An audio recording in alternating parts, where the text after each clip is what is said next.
سوال یہ ہے امام کے جماعت کے ساتھ فارغ ہونے پر مسبوق جس کی کچھ نماز رہتی ہے اس کے لیے کیا حکم ہے؟ امام کے فارغ ہونے کے بعد مقتدی پر کیا کام کرنا واجب ہے اور کیا نہیں کرنا چاہیے؟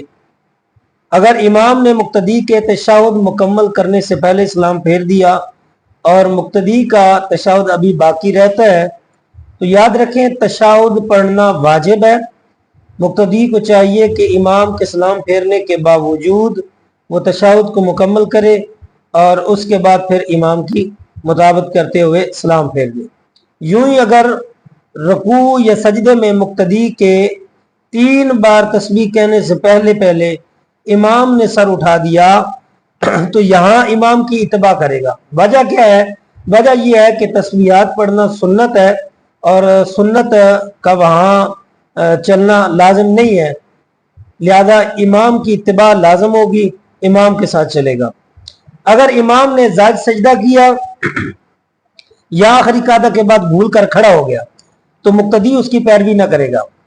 اگر امام نے زائد رکعت کا سجدہ بھی تنہا سلام پھیر دے گا۔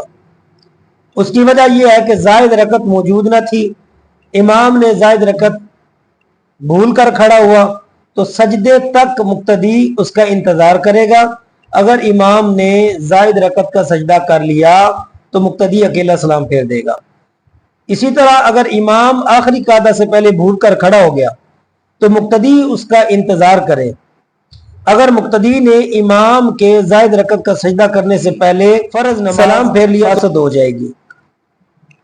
اور اسی طرح امام کے تشہد پڑھنے کے بعد اور سلام پھیرنے سے پہلے مقتدی کا سلام پھیرنا مکروہ تحریمی ہے، یعنی حرام کے قریب ہے۔